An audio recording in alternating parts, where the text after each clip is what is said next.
Hey, it's Chris. Holy cow, now we need to talk about this. News! But is anything else going to dwarf the lead right now at this point? No. Zombicide. CMON. Getting a new version.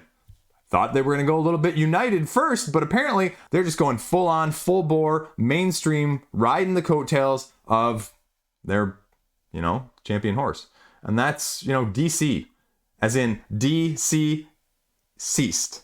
They're going Zombicide, Anti-Life Equation, DC Universe, Multiverse, Infinite Crisis, whatever you want to say.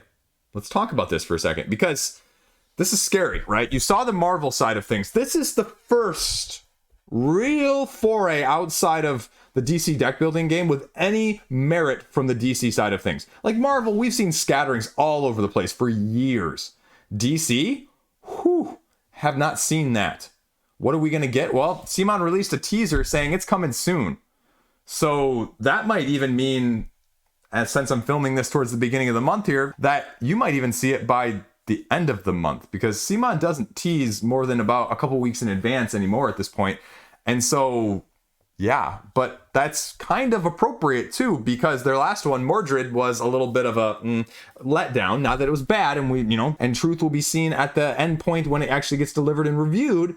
But Marvel Zombicide is on the verge of being delivered. Now, not exactly, but very soon. And so why not hop on the hotness of the delivery of that when it's going to make waves, rumbles, and views everywhere, being your, champion line of things in the first place, and introduce the opposite side of things. Because you know what? As much as people, one side or the other this, one side or the other politics, one side or the other WWE, AEW, whatever it may be, to be frank, there's always kind of looking over the fence and seeing what the other person is doing and maybe wanting a little bit in of this. And that's why I think you're going to see a lot of people who said, I'm a Marvel fan. They're going to get the DC thing. You got Superman in the intro video, right? I mean, yeah, you're going to get it. You're going to get it going on, and we're going to see what else it brings. And the only question is, if you've got the teaser doing Superman getting all zombie-sided up, right? Who are going to be the guys taking out the Justice League? Are you going Dark Justice League? Are you going like full-on reverse? It's going to be villains taking out the good guys because the good guys have been taken over by the anti-life equation. And that's not just me speculating, right? The anti-life equation is being referred to over on the pre-launch page for the campaign on Kickstarter. And if you're not familiar with the anti-life equation, basically Darkseid, he's basically like the better upgraded version of Thanos, if you will. Take that for what it is, Marvel people. But that version of things, he discovers this equation that he can mathematically use to basically kill off life and, control sentience. And so that's what is they're spawning, they are using as the thematic incorporation for this DC side of things. Does it mean it's Darkseid and the taken over heroes versus the rest of the heroes and the villains? Does it mean you're going to have villains on one side opposite the anti-life equation? Like, how is that going to be split? Because in the comic books, you've kind of got that as well going on. So what is that going to do? What is that going to entail? I mean, who do you want to see? Because we've seen in the Marvel Zombicide, we've also seen in Marvel United, they are reaching deep into the pocketbooks, as well as deep into the lore, not just to give you the bread and butter, cookie cutter sort of hero-villain-esque dynamics and typical ones you'd expect for popularity's sake. They're going broader. And if this is anything like the Marvel campaign, hopefully they can't do Galactus, though. The equivalent, DC-wise. I don't even know what that would be off the top of my head. But that's where this is going to go. And again, how many expansions you going to run with? At least 3, probably 4, maybe 5. Probably have a total of about 7 add-ons, like just like all the other CMON campaigns in that place. But do you care? Are you excited by that still? If you don't have a Zombicide, is this going to be the foray that gets you into Zombicide? Because the Game of Thrones ice version, samurai-esque, East Asian expired one didn't? Marvel did it for me. If this was DC / Marvel, more of a united side of things, I'd be in on this already. I'd be telling you right now, I'm chucking my wallet at the wall and hoping that CMON catches it. But Zombicide? I still have the other one coming. I'm not even going to have this one probably even at the time of launch. And maybe that's also intentional. They're giving it to you before you can find out you just don't even like it in the first place. Too bad, you're already pledged, we got your money, then you find out you don't like it and you're screwed. I don't know. Wouldn't be surprised either way at this point. But all in, less than 450? Right? Let's see. Let's go. Let's see what you got, CMON. Show me your cards. Because I'm ready. So what else has been going on in the news? Well, Witcher is actually getting a new game from Go On Board. If you didn't like the first game, Old World, well, this is going to give you something completely different from a tableau building aspect. The Witcher? Tableau building? Okay. Color me intrigued. Very interested. Now, it's going to be coming this next month over on GameFound, and leaks of quotes and advertising from a media standpoint is already slowly leaking out at this time. Now, there's not a whole lot of information at this point, but it's a 1 to 5 player game where you're going to be taking on one of the more iconic figures in the Witcher story and going through some, well, to not use the word too much, iconic situations and stories within this saga in and of itself. Unique abilities, something along the path of destiny, hence the name for that, and trying to remember to be, known as a hero. Deluxe pledge, standard pledge. They've already got a few details over on the GameFound page that are going to be included in the deluxe pledge, like a double layered board, miniatures, and more miniatures. And tuck boxes. How do you feel about that? Now, there's actually a relatively good amount of pictures already on the page for something that's not going to be launching already for almost a month. And there's almost 27,000 people following at the time of me filming this as well. And it's going to get you a free little add-on miniature with Geralt on his horse, if you will. The mechanics themselves, they go into actually on the game page as well. Card drafting, selecting cards from the board, hinging on what factors you may want, including color, symbols, bonuses, and even turn order for the rounds. Hand management, playing 2 cards from your hand, constructing your timeline, if you will, going back and forth, and then going a branching storyline that is based off of the symbols themselves from the cards in the first place. You do this over 3 rounds. Maybe one of the epilogues triggers, but different epilogues are going to trigger depending on what happens. And you figure out what's going to happen with the main protagonist, because apparently that's also going to be part of the premise as well, with different difficulties that are going to be based off of the tales that you're going through in the first place. And there are already 3 on the page as well. So, I mean, I really like card-based tableau building. And there's already, holy crap, at the time of me filming this, there's easily like 8 different quotes already on the GameFound page. Most of them from North America, but a few from Europe as well. So that's a lot of information already there. Now, no rule book yet, obviously, but that's the one thing I hope to see, especially as covering this last crowdfunding week where a massive amount of campaigns aren't having rule books out, There is no bigger factor for me nowadays for not being willing or wanting to back a campaign without having a rule book on the campaign page on the launch. Now, again, that's a whole nother topic, but, tell me if I'm wrong in the comment section down below, because that's something you need to at least think about in addition to that. Now, the other big announcement, both crowdfunding and retail, we have some Knizia news. And if you're not familiar, well, Tigris and Euphrates was supposed to get a reprint literally in October. Unfortunately, Bitewing announced that there's going to be a delay in that until 2024.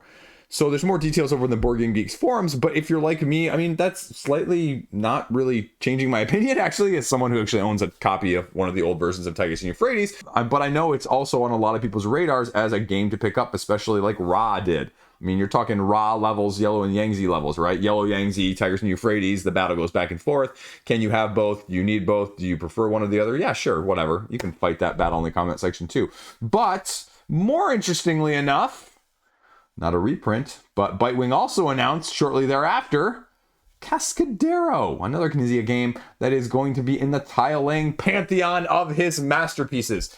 And I am super pumped by this one. This one's also going to be launching this upcoming month as well on crowdfunding. So, yeah, and it's coming with a little mini Cascadero in the form of Cascadito. And this is going to be a little bit more of an envoy situation. Chains of envoys, big envoys, small combo-licious envoys. And the Cascadito is what appears to be more of a roll and write version of it. So, man, I love me some tiling. I love me some of the saga. I own Tigris and Euphrates. I own Yellow and Yangtze. I own Samurai. I own Blue Lagoon. I own Babylonia, right? So, what do you think's going to happen, folks? Can't wait to compare it, though. Can't wait to compare it hands-on to all of these other ones. And that's going to be the kind of cool thing.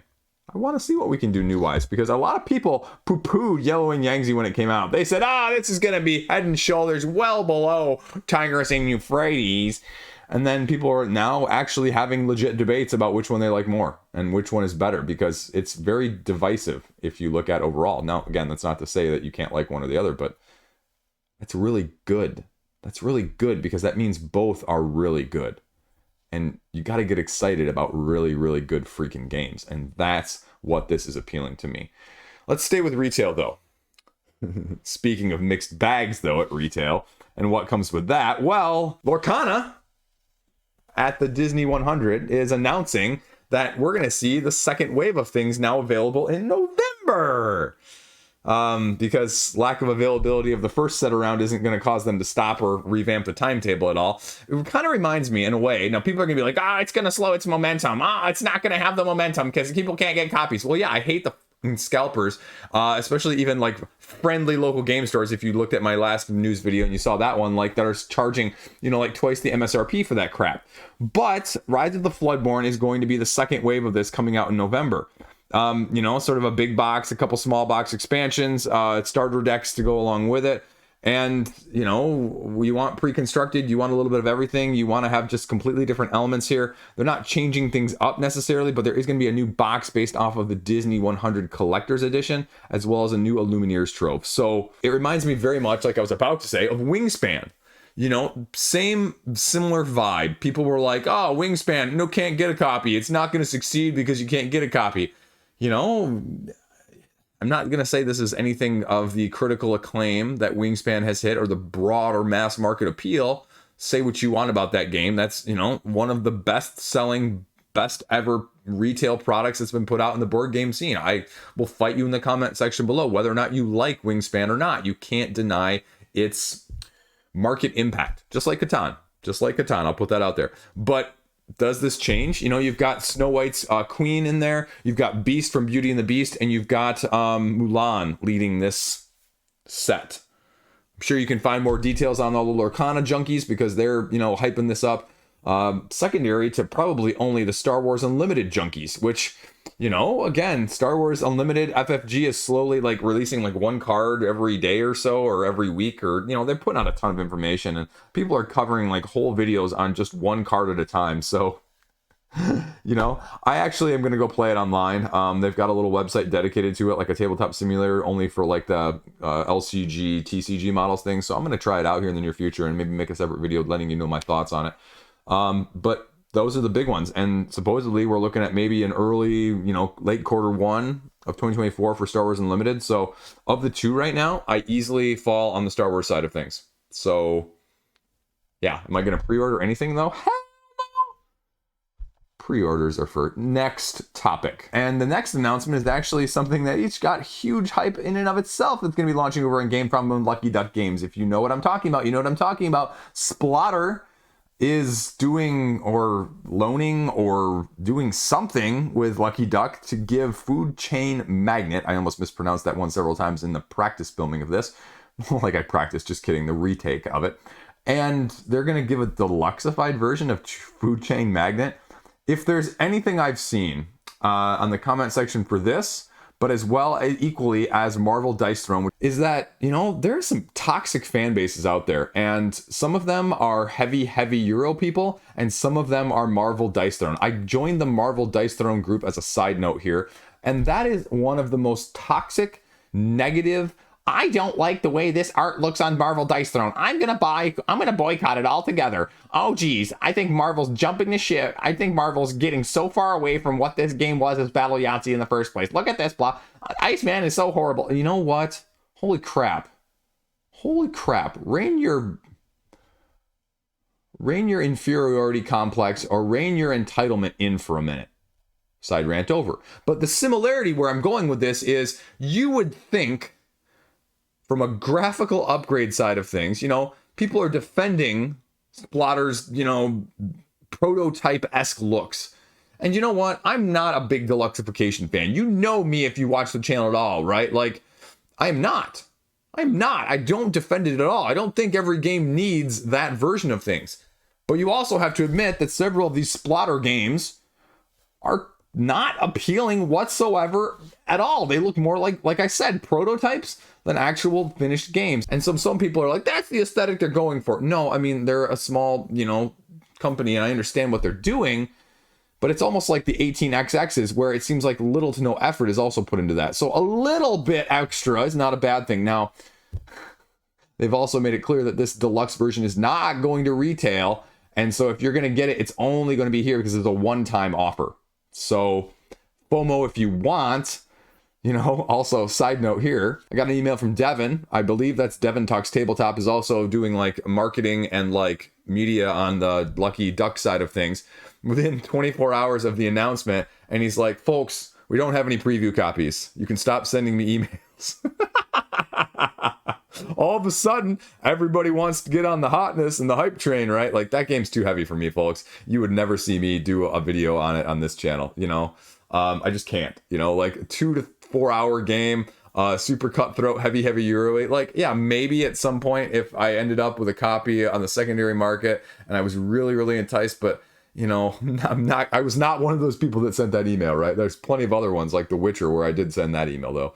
So I don't know. Do you care? Do you want it? Is this going to entice you? What's the cost going to be at this standpoint? Who knows? That was the one thing that was not put out in the email communication from the media side of things. So I'd be curious, because you know what? The game runs like $100 already, deluxeified. A real question, I think, is more of the issue at the same time is the ketchup expansion. Actually, like ketchup, like mustard and ketchup. That's been out of print. So people are paying gadzooks on the secondary market. I probably have to dig into it a little more. I'll cover it. I'll talk about it. I'll tell you why you should or shouldn't back it. I'll give you my opinion on it, but it's not going to be from a hands-on experience. I'll tell you that. So there you go as well with that one. And the other big deluxeified one, because deluxeified also includes miniatures. I do discriminate, but equally on this channel. And what you're getting there is you're getting Horizon Forbidden West from Steamforged. Yeah, we're getting another game in the Horizon situation. How do you feel about that one? People said the miniatures were freaking awesome. Gameplay, though, not quite up to people's standards for the most part, is the general consensus. Now they've gotten away from their early games like that, and they've had more recent improvements, especially with the more recent Monster Hunter. But that's going to be sort of looming overhead. It's left a bad taste in people's mouths. Like, at least some of the people said, at least from what I've read secondhand wise, like people said that Dark Souls was at least modifiable, house rulable, if that makes sense. Now, the Horizon game originally, I've not heard quite as much on that, but I also have just blatantly not been interested in it from that aspect of things, because as cool as miniatures are, I don't buy them for miniatures. So that one's going to be launching now at the end of November. Speaking of other things, though, Yokohama is going to be getting a new edition, completely new graphic art design. Just saw that tonight. But why would you freaking announce it? It's almost a year away. It's going to be out in August of 2024. Graphic design looks cool, looks chic, looks something cool, different. Tasty Minstrel's former import, but we'll see where that goes as well. And then the other freaking hotness, you're going to hear about this one very, very shortly, in case you haven't already heard it already. Sitting behind Vagrant Song there is my copy of Heat Pedal to the Metal. Still having trouble acquiring it on the retail market for a lot of people, but they just announced an expansion. So giving you more of good stuff, as well as 2 new race maps and 2 new locales and some other goodies to go along with it. So you can put that one on your wish list just like I did. And then Pandasaurus said they're going to be importing and putting out an expansion as well too for Sea Salt and Paper, sort of the Marvel Snap-esque game that has really kind of just a nice, quiet, a nice quaint appeal overall. So that one's going to be coming out. And then the last one that we saw that was a recent announcement is apparently at CMON, the CMON Expo, they announced that they are going to be doing a new edition, new form, new version of Study in Emerald, the Cthulhu-based game that has sort of deductive take that. So, yeah, I mean, there's already a first and a second edition. Why not put out a third edition, too? It's been relatively decently well received, but just like Yellow and Yangtze versus Tigris and Euphrates, the first edition versus the second edition, as games were significantly different enough that people really felt a strong opinion one way or the other. And again, the first edition, more rare than the second edition, so goes for probably 2 to 3 times the second edition, even on the secondary market as we speak. But does it need another edition? Well, I mean, it's staying with the CMON Cthulhu side of things, so we'll bookend this video talking about CMON, I guess. That's it.